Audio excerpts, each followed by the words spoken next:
வந்து கொண்டிருக்கிறார். ஆசி பெற்ற வெற்றி வேட்பாளர் திரு வினோத் பி செல்வம் அவர்கள் இதோ உங்களை தேடி, உங்கள் இல்லங்களை நாடி உள்ளங்களை தேடி தீவிர வாக்கு சேகரிக்க வந்து கொண்டிருக்கிற வாக்காளர் பெருமக்களே, எங்கள் சின்னம் தாமரை சின்னம், ஆளுநர் மக்கள் சின்னம் தாமரை சின்னம். தாமரை சின்னத்தை வாக்களித்து மகமான வெற்றியை கேட்டுக்கொள்படி தாய்மொழி கேட்டுக்கொள்கிற மக்களே, இன்னும் மறந்து விடாதீர்கள், மருந்தும் இருந்து விடாதீர்கள். தாமரை சின்னம் தாய்மொழி கேட்டுக்கொள்கிறோம். தேர்தல் திருவிழா சமயத்துல இப்ப மத்திய சென்னை தொகுதியில நாம இருக்கோம். இந்த தொகுதியோட பாரதிய ஜனதா கட்சி வேட்பாளர் வினோத் பி செல்வம் நம்மளோட சில கேண்டிடான கேள்விகளுக்கு பதிலளிச்சிருக்காரு. அதை பார்க்கலாம்.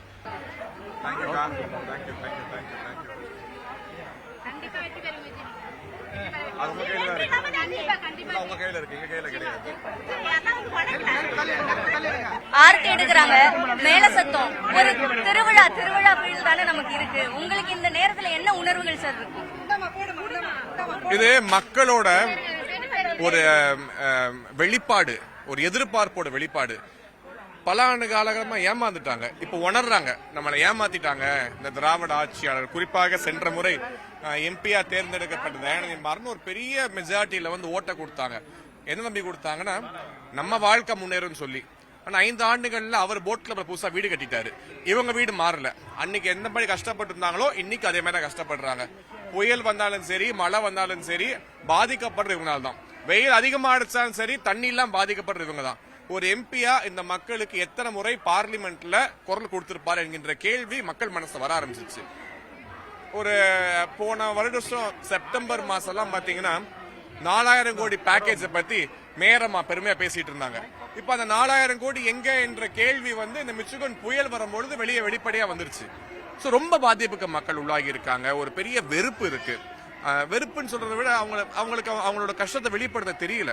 சோ இப்ப வந்து ஒரு மாற்றம் வர்றதுக்கான வாய்ப்பை பார்க்கும் பொழுது இப்போ நரேந்திர மோடி அவர்களே தேர்தலில் போட்டியிடுற மாதிரி மக்கள் கருதுறாங்க. ஒரு நல்ல கூட்டணி அமைச்சிருக்கு, ஒரு பலமான தேசிய கூட்டணி, ஒரு பெரிய மாற்றத்தை மக்கள் கொடுப்பாங்க நம்பி அந்த எதிர்பார்ப்பு தான் இப்ப திருவிழா மூலம் மாறி இருக்கு. இந்த மாற்றத்துக்கான வாய்ப்பை நீங்க எப்படி யூட்டிலைஸ் பண்ண போறீங்க? ஏப்ரல் 19ஆம் தேதி மக்கள் பெரிய அளவுல வந்து ஓட்டு போடுவார்கள் என்ற நம்பிக்கையோடு இருக்கிறோம். இந்த முறை ஓட்டு என்பது ஒரு மிகப்பெரிய ஆன்டி இன்கம்பன்சி. இந்த 3 ஆண்டு கால திராவிட முன்னேற்ற கழக ஆட்சி என்பது பொய் மூட்டையாக உள்ளது. இப்ப இருக்கக்கூடிய தேர்தல் அறிக்கை என்பது அதை விட பெரிய புழுகு மூட்டையாக இருந்து கொண்டு வருகிறது. 2021 சொன்ன பொய்களே இன்னும் வந்து முடியாத காலகட்டத்தில் 24ல இன்னும் அதிகமான பொய்களை முதல்வர் அவர்கள் அள்ளி வீசி இருக்கிறார்கள். மக்கள் தெளிவா இருக்காங்க. ஓகே, இதெல்லாம் வெறும் போய் தான், நடக்காது, நம்மளுக்கு எதுவும் கிடைக்காதுன்னு தெளிவாயிட்டாங்க. இன்னும் நீட் தேர்தலை வந்து ரத்து செய்யக்கூடிய ரகசியமே இந்த தொகுதியின் எம்எல்ஏ வந்து இன்னும் மக்களுக்கு சொல்லவில்லை. இன்னும் அந்த ரகசியத்தை உள்ளே வச்சுட்டு இருக்காரு. ரகசியம் சொன்னாதானே பரவாயில்ல. சோ இப்படி வந்து பல்வேறு ரகசியங்கள், அதே ஸ்கிரிப்ட் 21 எடுத்து அதே ஸ்கிரிப்ட், அதே செங்கல், அதே நீட்டு. சோ இன்னும் திமுக டெவலப் ஆல பாருங்க, இன்னும் அதே இடத்துல இருக்காங்க. ஆனா மக்கள் மாற ஆரம்பிச்சிட்டாங்க. மக்களுக்கு தேவை வளர்ச்சி. அந்த வளர்ச்சி நாங்கள் கொடுப்போம் என்று மக்கள் நம்புகிறார்கள். இப்ப எல்லாரும் இருக்கிறதுனால இந்த இடத்துல அந்த கேள்வி வைக்கிறது கரெக்டா இருக்கும்னு நான் நினைக்கிறேன். இப்போ டிஎம்கே பத்தி நிறைய கிரிட்டிசிசம்ஸ் இருக்கு. பிஜேபி நிறைய கிரிட்டிசைஸ் பண்றாங்க. இப்ப தமிழ்நாட்டை ஒரு நாள் பிஜேபி ஆளலான்னு இப்ப உடனே ஒரு வாய்ப்பு வருது. நீங்க தான் சிஎம்னு சொல்றாங்க. என்ன பண்ணுவீங்க அந்த ஒரு நாள்ல? இது வந்து சினிமா படம் கிடையாது. திமுக தான் சினிமா ஸ்டைல்ல எல்லாம் பேசுவாங்க. நாங்க சினிமா ஸ்டைல்ல எல்லாம் பேச முடியாது. நீங்க கேக்குற கேள்வி நல்லா இருக்கு, ஜாலியா இருக்கு. ஆயினும் வளர்ச்சி என்பது வந்து நீங்க 50 ஆண்டு காலம் இவங்களை வந்து பாதிப்புல தள்ளிட்டீங்க. ஒரு நாள்ல எல்லாம் அவங்களை வந்து முன்னேற்றி எல்லாம் கொண்டு வர முடியாது, சாத்தியப்படாது. இதுவே திமுக தலைவர்களா இருந்தாங்கன்னா அள்ளி வீசி இருப்பாங்க நேரம், நான் ஓவர் நைட்ல சிங்கப்பூரா மாத்திடுவேன்னு. அதெல்லாம் சாத்தியப்படாது. ஆனா இந்த மக்களுக்கு தேவையானதை செய்து ஏழ்மையிலிருந்து மீட்டு கொண்டு வருவோம் என்கின்ற நம்பிக்கை உத்தரவாதத்தினால கொடுக்க முடியும். இதை மற்ற மாநிலங்கள்ல பாஜக பண்ணியிருக்காங்க. சோ இது வந்து already tested model, successful model. அந்த மாடலை தமிழ்நாட்டில் கொண்டு வந்து குறிப்பா இந்த மீனவர் பகுதியில் எத்தனையோ மீனவர்கள் மலையிலெல்லாம் உள்ள போயிட்டு திருப்பி வெளியே வர முடியாம பாதிப்புக்கான மாட்டிட்டு இருக்காங்க. அவர்களை வெளியே கொண்டு வர வேண்டியது என்னோட கடமை.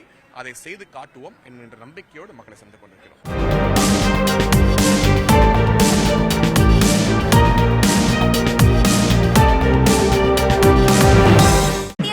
வடசென்னை தொகுதிகள்லாம் திமுகவோட கோட்டைன்னு அவங்க சொல்றாங்க. இந்த தொகுதியில உங்களுக்கு பிஜேபி வாய்ப்பு கொடுத்தப்போ நீங்க அதை எப்படி உணர்ந்தீங்க? என் வாழ்க்கையோட மிகப்பெரிய சந்தோஷமான தருணம் என்பது இந்த திமுக கோட்டைன்னு சொல்றாங்க. அதுக்கு என்ன காரணம்னா, மொத்த குடும்ப அரசியலோட என்டையர் எபிட்டோம் அப்படின்னு சொன்னா இந்த மத்திய சென்னை தொகுதி தான். நீங்க வந்து கலைஞர் அவரோட இல்லத்துல ஆரம்பிச்சு, மு க ஸ்டாலின் இல்லத்துல இருந்து திமுகவோட ஹெட் ஆபீஸ் இருக்கக்கூடிய அறிவாளர் இருக்கக்கூடியதுல இருந்து எல்லாமே வந்து திமுகவுக்கு ஒரு முக்கியமான இடம் இது. அது மட்டும் இல்லாம திமுகவோட இளவரசர் அப்படின்னு சொல்லக்கூடிய வந்து ராஜ்யம் தான் நடத்துறது. அந்த ராஜ்யத்துல வந்து பாத்தீங்கன்னா இருக்கக்கூடிய முக ஸ்டாலின் எம்எல்ஏ இருக்கக்கூடிய இந்த தொகுதியெல்லாம் பிரச்சாரம் பண்ணிட்டு இருக்கோம். திரு தயாநிதி மாறன் அந்த குடும்பத்தை சேர்ந்தவர் தான். சோ அப்படி இருக்கும் பொழுது இப்படிப்பட்ட ஒரு குடும்ப அரசியலின் மொத்த ஆதிக்கம் இருக்கக்கூடிய ஒரு பகுதியில போட்டியிட வாய்ப்பு கிடைச்ச எனக்கு மிகப்பெரிய பெருமை. நரேந்திர மோடி அவர்களோட கனவு என்பது இந்த குடும்ப அரசியலை இந்திய திருநாட்டிலிருந்து ஒழிக்கணும் என்பதுதான். அதை ஒழிப்பதற்கு, குறிப்பாக தமிழகத்தில் ஒழிப்பதற்கு எனக்கு வாய்ப்பு கொடுத்திருக்காருமே என்னோட மிகப்பெரிய பெருமை. நிச்சயமாக அவருக்கு பெருமை சேர்க்கும் விதமாக, நாட்டுக்கு நல்லது செய்யும் விதமாக, தமிழக மக்களுக்கு நன்மை செய்யும் விதமாக இந்த இடத்திலே ஒரு மிகப்பெரிய வெற்றியை நாங்கள் பெறுவோம். சேகர் பாபுக்கு டஃப் ஃபைட் கொடுத்திருந்தீங்க. சோ குறிப்பா சவுகார்பேட் தொகுதியோட அந்த சவுகார்பேட்ல அந்த ரவுண்ட்ஸ்லாம் வரும்போதெல்லாம் நீங்க லீடிங்லே இருந்தீங்க. அந்த தருணம் உங்களுக்கு எப்படி இருந்தது? இப்ப நாம வெற்றி பெற்றுடுவோம் அப்படின்ற அந்த மகிழ்ச்சி இருந்ததா? அப்போ உங்களோட தாட் ப்ராசஸ் எப்படி இருந்தது? தேர்தலில் வந்து வெற்றி தோல்வி என்பதெல்லாம் வந்து உங்களுக்கு அந்த லாஸ்ட் வரைக்கும் நிர்ணயிக்க முடியாத விஷயங்கள். இந்த மக்களை வந்து அவ்வளவு சீக்கிரம் கணிக்க முடியாது. இந்த தேர்தலை பொறுத்த வரைக்கும் மக்கள் ரொம்ப தெளிவா இருக்காங்க. என்ன தெளிவுனால் ரொம்ப ஏமாந்துட்டோம் அப்படிங்கிற ஃபீலிங் வந்துருச்சு. ஏமாந்த காரணத்தினால்தான் 2011 இருந்து 2021 வரைக்கும் திமுக மக்கள் வெளியே உட்கார வச்சாங்க. திருந்திருப்பாங்க நினைச்சு வாய்ப்பு கொடுத்தாங்க. சுத்தமா திருந்தல என்பதை உணர்ந்துட்டாங்க. இதுக்கு மேல் தப்பு பண்ண மாட்டாங்க. ஏன்னா மக்கள் வந்து முட்டாள் கிடையாது. மக்களை முட்டாள் திமுக நினைச்சிட்டு இருந்தாங்க. மக்கள் முட்டாள் இல்லை என்பதை தேர்தலை வந்து நிரூபிக்க போறாங்க. மக்கள் தெளிவாக இருக்கிறார்கள், சிந்திக்கிறார்கள். மக்கள் வந்து வளர்ச்சியின் பக்கம் செல்ல வேண்டும் என்பதை உணர்கிறார்கள். எத்தனை நாளைக்கு தான் அந்த கட்ட பஞ்சாயத்து ஆட்சியில் இருக்க முடியும்? வணிகர்கள்லாம் இருக்காங்க. நவம்பர் மாசம் பாத்தீங்கன்னா, போன ஆண்டு நவம்பர் மாசத்துல ஒரு உணவு கடை ஊழியர் தாக்கப்பட்ட சம்பவம்லாம் மிகப்பெரிய பரபரப்பு ஏற்பட்டுச்சு. எதுக்காக? சாப்பிட்டதுக்கு காசு கேட்டதுக்கு. அவர் பண்ண ஒரே தவறு, திமுக சாப்பிட்டது காசை கேட்டிருக்காங்க, அடிச்சிருக்காங்க. ஏன் முதல்வர் மன்னிப்பு கேட்டது இல்லையா? போண்டா கடைக்கும் பரோட்டா கடைக்கும் போய் சண்டை போட்டதுக்கெல்லாம். இந்த கட்ட பஞ்சாயத்து அரசியலை மக்கள் விரும்பவில்லை. இந்த பகுதியெல்லாம் வந்து கட்ட பஞ்சாயத்தின் மொத்த ரூபமா இருக்கக்கூடிய ஒரு பகுதி இந்த திருவிழிக்கேணி சேப்பாக் பகுதியெல்லாம். இதெல்லாம் வந்து இதுல மக்கள் வெளியே வர வேண்டும். மக்கள் இது வந்து வெளியே கொண்டு வர வேண்டிய எங்களோட கடமையா நாங்கள் கருதுகிறோம். ஒரு நல்லாட்சி தர வேண்டிய தருணம் அதை கொடுப்போம் என்று நம்பிக்கை இருக்கு. இப்போ வாரிசு அரசியல் பத்தின விமர்சனங்கள் வருதுல, இப்போ பிசினஸ்லயும் அப்படிதான் நடக்குது. அப்பா பிசினஸ் பையன் எடுத்து பண்றாங்க. ஆனா அரசியல்னு வரும்போது மட்டும் ஏன் அது வந்து விமர்சிக்கப்படுது? சினிமால அது இருக்கு, நெப்போட்டிசம் இருக்கு. ஆனா ஏன் அரசியல்ல மட்டும் அது ரொம்ப தீவிரமா விமர்சிக்கப்படுது? மேடம், இது வந்து வெரி இம்பார்ட்டன்ட் கொஸ்டின். திமுக வந்து அரசியல பிசினஸா பாத்துட்டாங்க. அரசியல் இஸ் நாட் அ பிசினஸ். அரசியல் வந்து சேவை. அரசியல சேவையா பார்ப்பவங்க ஹெரிடிட்டரியா கொண்டு வர மாட்டாங்க. பிசினஸ்ல வந்து அப்பா சம்பாதிச்ச காசை பையன் எடுத்துக்கிறது ஓகே, சகஜமான விஷயம். நீங்க ஸ்போர்ட்ஸ்மேன்ல வந்து சச்சின் டெண்டுல்கர் வந்து India team captain number 1 batsman, அவர் பையன் நம்பர் 1 இருக்கணும் அவசியம் கிடையாது. அவர் நம்பர் 1 பேட்ஸ்மேன் வேர்ல்டா இருந்ததுனால இன்னைக்கு வந்து அவர் பையனை தூக்கி இந்தியா டீம் கேப்டன் ஆக்க முடியாது. இது வந்து sports politics different. It's not business. அதை முதல்ல உணர வேண்டும். அரசியல் என்பது சேவை நோக்கத்தோடு மக்களுக்காக நீங்க என்ன செஞ்சீங்க என்கின்ற கேள்வியை முன்வைத்து வரக்கூடிய ஒரு விஷயம். இதை உணராம போயிட்டாங்க சில கட்சிகள். காங்கிரஸ் ஆகட்டும், திமுக ஆகட்டும், இதெல்லாம் உணராததுனாலதான் இந்த குடும்ப அரசியல் என்பது தலைவிரித்து ஆடுவதை நம்ம காண முடிகிறது. இதுல இருந்து மீட்டு எடுக்க வேண்டும். மீட்டு எடுத்து நல்ல ஆட்சியாளர்கள் தேவை. மக்களை பத்தி சிந்திக்கக்கூடிய, குடும்பத்தை பத்தி சிந்திக்காத, என்ரிச் யுவர் ஃபேமிலி என்பதை மறந்து டெவலப் தி சொசைட்டி அப்படிங்கிற எண்ணக்கூடிய ஆட்கள் வந்து தேவைப்படுகிறார்கள். அதை நோக்கி நம்ம சென்று கொண்டிருக்கிறோம். பிசினஸ்மேன் வினோஜ், அரசியல்வாதி வினோஜ், எவ்வளவு ஸ்கோர் கொடுப்பீங்க ரெண்டுத்துக்கும்? நான் பிசினஸ்ல இருந்து வெளியே வந்து பல காலம் ஆச்சு. 2016 இருந்து பாத்தீங்கன்னா எல்லா கம்பெனியுமே நான் ரிசைன் பண்ணிட்டு பாஜகவோட இளைஞரணி மாநில தலைவராக பொறுப்பேற்று வந்து முழு நேரமாக இதை மட்டுமே பணியாக வைத்து மழைக்காலமாகட்டும் வெள்ளமாகட்டும் முதல்ல களத்துல வந்தது பிஜேபி தான்.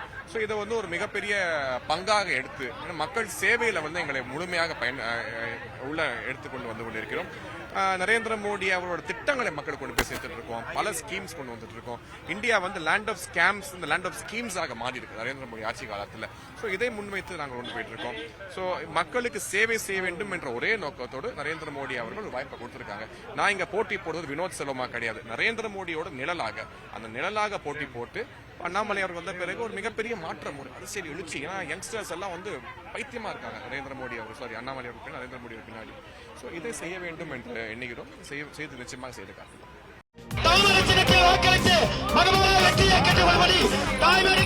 மக்களே, இன்னும் மறந்து விடாதீர்கள், மறந்தும் இருந்து விடாதீர்கள். தாமரை சின்னம் இங்க செலிப்ரேஷன்லாம் பார்க்கும்போது உங்க தியேட்டர்ல இருக்கக்கூடிய செலிப்ரேஷன்ஸ்லாம் ஞாபகம் வருது. முக்கியமா விஜய் படம் அஜித் படம் ரிலீஸ் ஆகும்போது பயங்கர செலிப்ரேஷன் இருக்கும். ட்ரெய்லர் ரிலீஸ்க்கே அங்க பயங்கரமான செலிப்ரேஷன்ஸ்லாம் இருக்கும். நீங்க விஜய் ஃபேனா அஜித் ஃபேனா? நான் எப்பயுமே ரஜினி ஃபேன் தான்மா. அதனால நாங்க தலைவர் படம் செலிப்ரேஷன் மட்டும் தான் பார்த்துருக்கேன். அந்த படம் மட்டும் தான் ஃபர்ஸ்ட் டே பார்ப்பேன். மற்ற நடிகர்ல பிடிக்காதுன்னு கிடையாது. ஆனா லாயல்ட்டி முக்கியம் இல்ல. அரசியல் எப்படி 17 வருஷமா ஒரே கட்சியில் இருக்கும், அது மாதிரி நான் சினிமா பார்க்க ஆரம்பிச்சது நான் தீவிரமான ரஜினிகாந்த் ரசிகர். ரஜினிகாந்த் படம் மட்டும் தான் நான் பார்த்துட்டு இருப்பேன் எப்பயுமே. அண்ட் கிரிக்கெட்லயும் பயங்கர ஆர்வம் இருக்கும். இப்ப ஐபிஎல் போயிட்டு இருக்கு, அதை மிஸ் பண்றோம் அப்படின்ற ஃபீல் இருக்கா? ஐபிஎல்க்கு ரொம்ப முக்கியமான விஷயம். நாங்க சென்னையை சிறந்த நகராக மறுபடியும் மாற்றணும்னு பாடுபட்டு இருக்கோம். ஆனா எங்களோட எதிரணியில் இருக்கக்கூடிய வேட்பாளரை பாத்தீங்கன்னா பெருமையா ஹைதராபாத் டீமோட ஓனரா சுத்திட்டு இருக்காங்க. அவங்க குடும்பம் சென்னை டீமை வாங்கல, ஹைதராபாத் டீமை வாங்கி இருக்காங்க. அப்படிப்பட்டவர் எப்படி சென்னையை நல்ல ஒரு நகரமா மாத்துவாரு? So we are going to fight for Chennai. சென்னையை சூப்பரா கொண்டு வரணும். ஐபிஎல் மட்டும் கிடையாது, தலைநகரமாகவும் சரி, ஒரு சிட்டியாகவும் சரி, ஹைதராபாத்தை விட சென்னையை நாங்க பெட்டரா மாத்த நினைச்சிட்டு இருக்கோம். அவங்க ஹைதராபாத் நல்லா இருந்தாலும் அவங்க டீம் சம்பாதிக்க முடியும் அவங்க நினைப்பாங்க. ஸோ சென்னைக்காரங்க நாங்க தான், சென்னைக்காக நாங்க தான் போராட முடியும். உரிமை எங்களோடது.